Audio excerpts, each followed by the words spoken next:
Learning liquidity is an absolute must if you ever plan on becoming a profitable trader. Once you understand how liquidity works, the different types of liquidity, and adding liquidity into your strategy, only then can you drastically increase your win rate and have sniper entries and find consistent results like this. Many others overcomplicate this concept and use several other buzzwords with 100 different lines and boxes on the charts just to sell you a course. But I promise you that by the end of this video, you will be able to fully understand liquidity, how to mechanically spot liquidity pools, and finally, how to catch high probability trades with a profitable and methodical liquidity sweep strategy. If you don't already know who I am, my name is Nick, and I'm a multi-7-figure trader who live trades every single day in front of thousands of people. And of course, I have absolutely nothing to sell you. Before we dive into the meat and bones of the strategy, first you need to understand the logic behind institutional trading strategies. The entire premise of such strategies is to spot where the big banks are entering and exiting the market, and it is our job to trade in line with them. So, what is liquidity? When we talk about liquidity, we are referring to the balance of buys and sell orders at different market price levels. In a liquid market, there are buyers and sellers at several price levels, creating a ton of trading volume. Conversely, a lack of buyers and sellers at certain levels indicate a less liquid market, which means that there is relatively less volume than in a liquid market. Now, when you trade the forex market, there has to be an equal and opposite order in the market for a trade to happen. So that means if you want to take a buy, there needs to be a sell order happening as well. The same rule applies to the big banks. Let's say the banks want to buy Euro US dollar at 1.1000. If there are insufficient opposing orders or liquidity to fully fill their orders at 1.1000, they will just get filled at a worse price than intended due to slippage, causing them to lose money just by placing an order. Of course, nobody wants that, right? So before we even dive into the technical liquidity concepts, you must understand this. The big players need a ton of opposing liquidity to trade against to reduce the amount of slippage they experience. Simply put, if the banks want to buy, they need a bunch of sell positions from the retail traders to ensure they get filled in at the perfect price. Now, understanding this logic alone will give you a massive clue on how to spot liquidity on the charts. To summarize, liquidity is pending orders that are ready to be filled. Now that we have covered the basics of liquidity, let's discuss how to spot liquidity pools. As the old saying goes, if you can't identify liquidity, most likely you are the liquidity. In the charts, liquidity will present itself in several different forms: structural highs and lows, swing highs and lows, equal highs and lows, above or below trend lines, session range liquidity, and previous candle highs and lows. These areas have tons of liquidity because retail traders are induced or encouraged to trade there. For example, a double top pattern. The stop loss orders are extremely obvious and concentrated. So what the banks do is that they force price upwards to take out your stop losses and then reverse price in the opposite direction, essentially stealing your money. Now, instead of giving you 20 different patterns to memorize to see what inducement looks like, I want you to start thinking like the banks. Ask yourself, how can I trap retail traders that use these patterns? Or, how can I trick momentum traders that want to use stop orders to catch breakouts? You can also ask yourself, how do I suffocate their positions to build enough liquidity for the market to go where I want them to go? Let's take equal lows for example. Those are basically your double bottom or support areas. When retail traders see this, they will most likely enter for a buy at the neckline with their stop losses below the support area. In other words, a sell stop order. At the same time, we also have breakout traders intending to use a break below the equal lows as a chance to get involved in a breakout trade through the pending sell stop order, which again provides even more liquidity for the banks to use. Equal highs are the exact opposite of what I've just talked about. Moving on to structural highs and lows and swing highs and lows, the logic is exactly the same. We have liquidity above swing highs and below swing lows because this is where most traders place their stop losses. Let me quickly go through how this looks like on the chart. At this point, we can see that we have a swing low over here and relative equal lows over here. They use the same logic. So the idea behind it is exactly the same. At this relative equal lows over here and this swing low over here, two things are happening on the retail side of things. Firstly, we have support and resistance traders looking for buys at this support level. They would look to buy at some sort of a bullish confirmation, like a bullish engulfing, and what they will do is that they will have their stop losses placed slightly below the area of support over here. At the same time, breakout traders are looking to get involved in the market below this low over here with a sell stop order. This means that there is a ton of liquidity to be used by the banks. Now, when I say we, I'm referring to the big players, the central banks. So you can see what happens almost immediately. Price manipulates below the support to collect the stop loss orders of buyers and immediately trap breakout traders in their short positions by pushing price higher, not allowing them to close out at break even. Eventually, we collect the breakout traders' buy stop orders as well, which is their stop loss, to send price even higher until we take profits and do the same dance over and over again. Next up is trendline liquidity. If you're brand new, you probably think that the markets magically respect these drawings that you make on the chart called trend lines. Obviously, this isn't the case. But traditional trading knowledge seems to perpetuate its use to the point where it almost seems magical. Big banks understand this, so they actively manipulate trend lines to stop retail traders out by simply breaking the trend line. Trendline liquidity is manipulated in such a way that a trend line used by some retail traders seems to hold at first.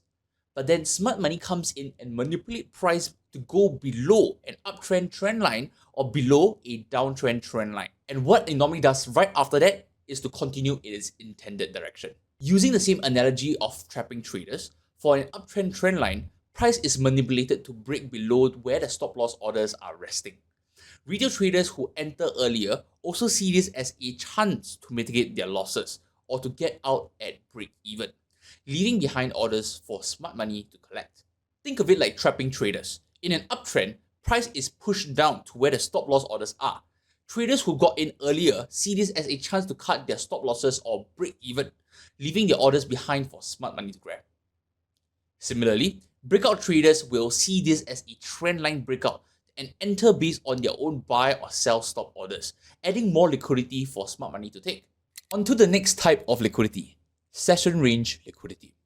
Now, session range liquidity refers to liquidity built up within a certain trading session period. So that could be the Asian, London, and the New York. Most of the time, this applies to the Asian session, which is why you see strategies like the Asian sweep strategy working. If you want to know how to trade this kind of liquidity, I have a video right here that dives deep into the ins and outs of the strategy. Now that you're aware of the different types of liquidity, let's talk about strategy. Liquidity sweeps are one of the toughest concepts to accurately identify, and I will give you a mechanical step-by-step checklist to make sure there is no guesswork to be done. So let's dive right into the very first step. Step 1. Look for liquidity pools on the 4-hour time frame. Focus mainly on your swing highs and lows, and your relative equal highs and lows.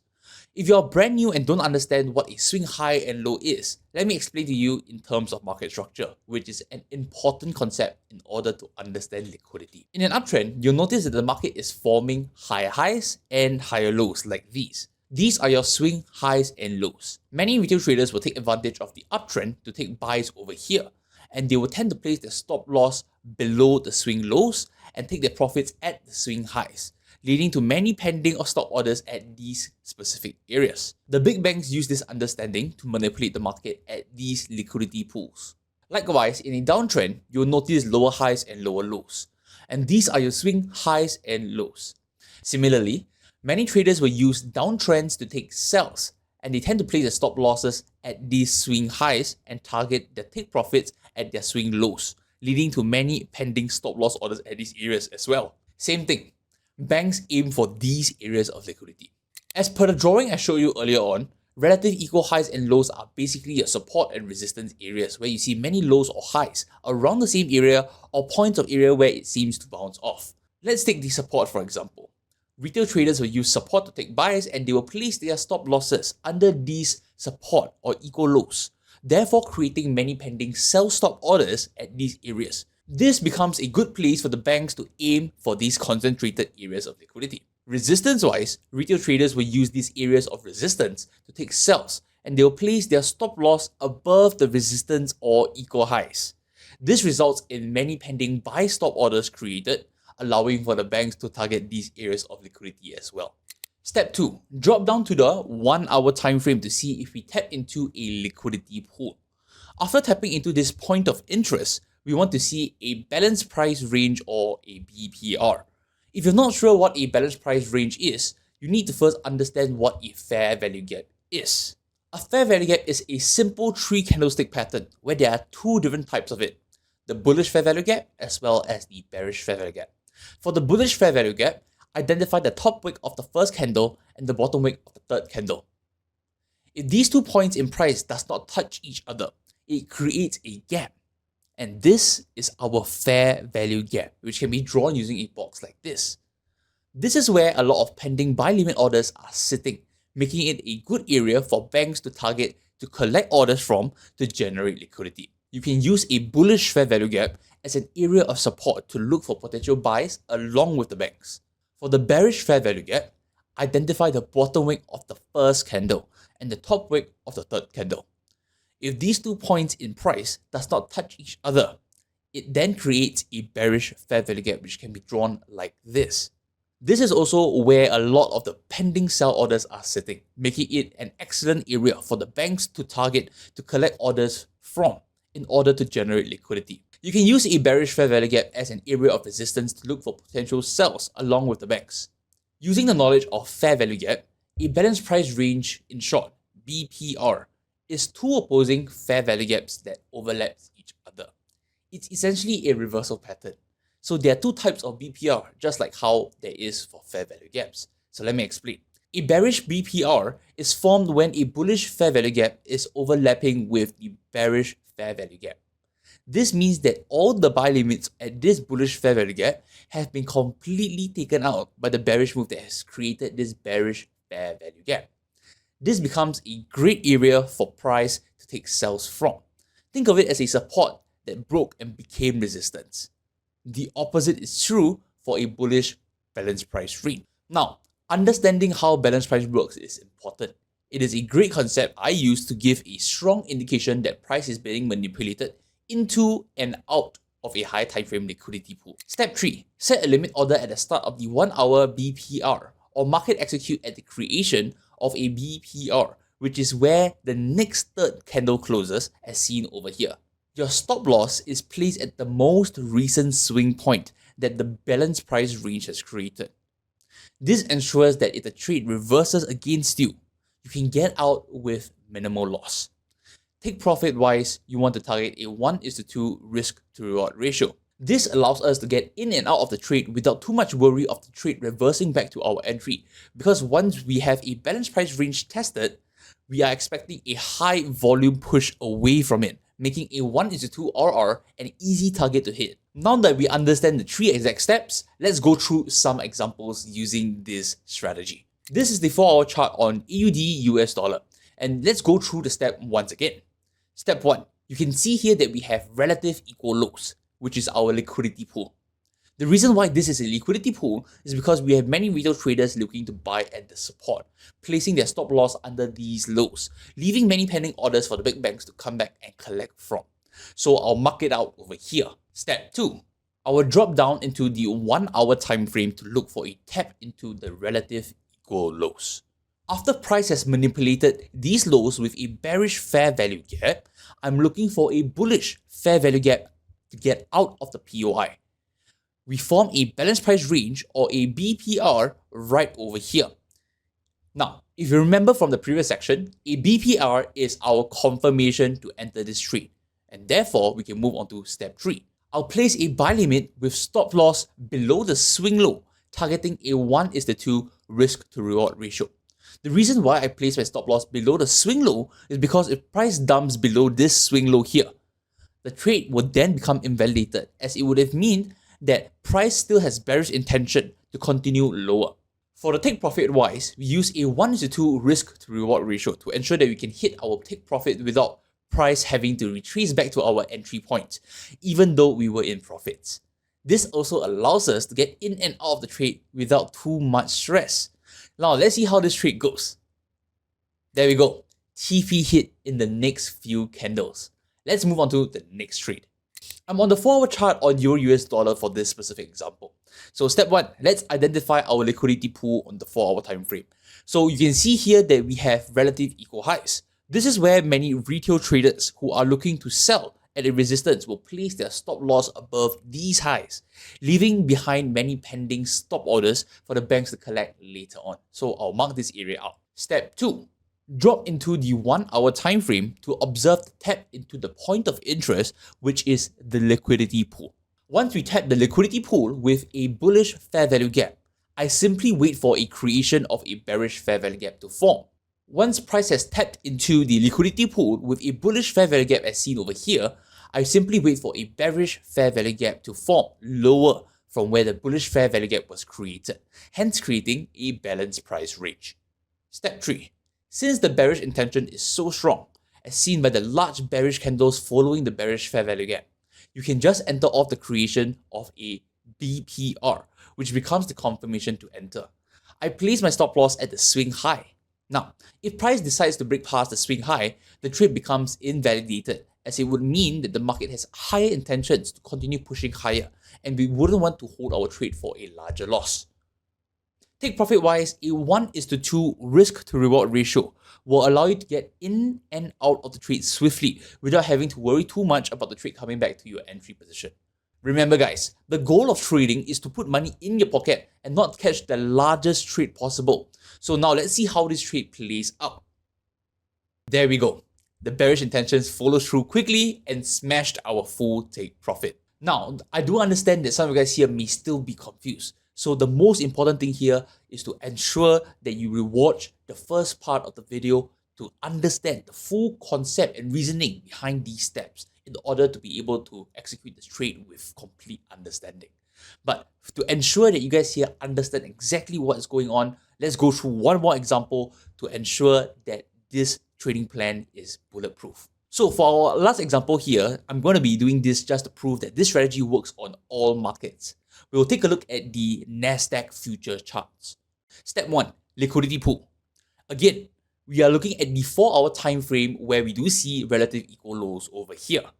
The reason why this is a liquidity pool is because there are many retail traders looking to actively buy at this area of support, placing their stop losses under these equal lows, leaving many pending orders for the big banks to come and collect from. Therefore, I'll mark this area out as liquidity. Step 2. Drop into the 1-hour time frame to observe the tap into the point of interest, which in this case is the liquidity pool. Now that we have manipulated these lows with a bearish fair value gap, I'm simply looking for a bullish fair value gap to get out of the POI. Now, in this case here, we form a BPR or a balanced price range as seen over here. If you remember from the previous section, a BPR is our confirmation to enter this trade.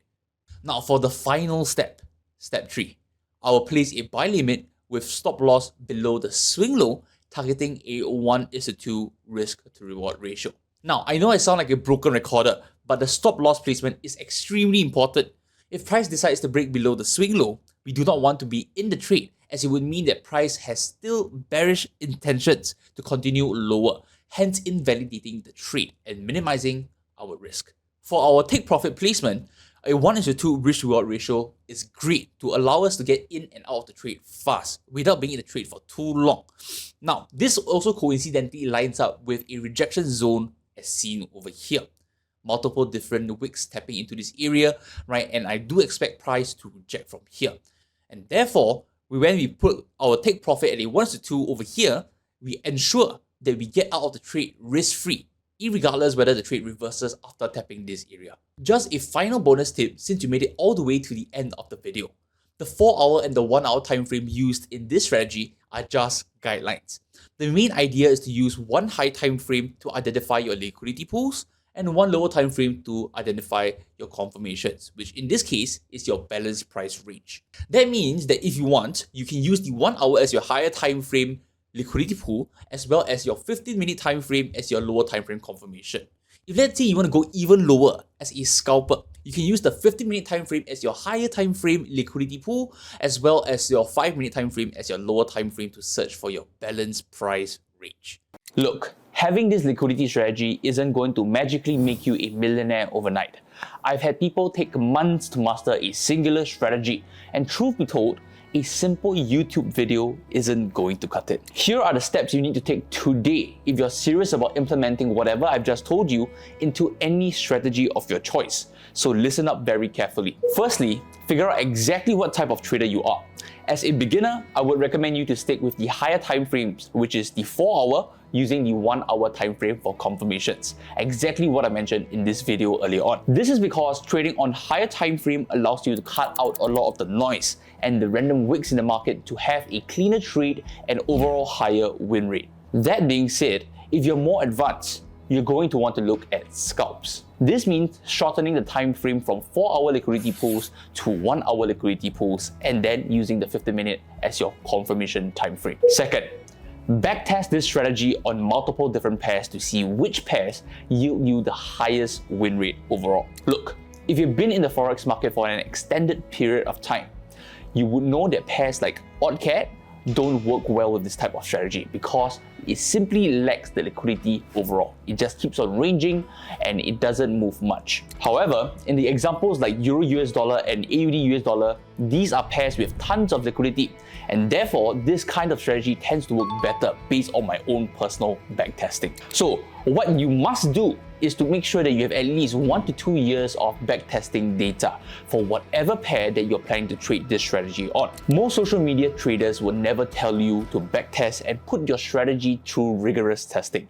But the truth is, this is the only sustainable way to ensure your strategy works in different market conditions as well as in the long run. I lead by example.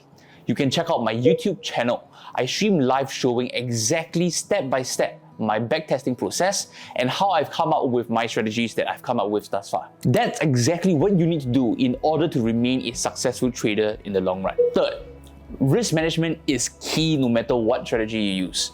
I don't care if your strategy has a 99% win rate, because once you mess up your risk management just one time, you lose all the progress that you've made winning and you have to start all over again from scratch. Personally, I risk 3 to 5% per trade off my personal account, as I have backtested data to back me up and tell me that risking 3 to 5% per trade is suitable, irregardless of wins or losses taken with this strategy, and at the end of the day, I'll still end up profitable. So if you're new and you want to test this strategy out, I highly recommend you risk 0.5 to 1% per trade so that you have more breathing room to allow the strategy to gain its edge in the markets. If you're watching us for the very first time, a solid trading strategy will only get you so far.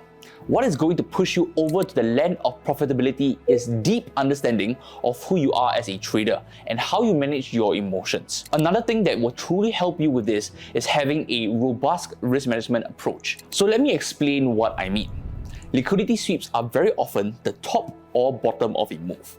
This means that you're usually catching a falling knife with such a strategy, making it inherently risky. If you do decide to follow this trading plan, risk less than your regular bread and butter setup trades. Thanks for watching all the way to the end of the video.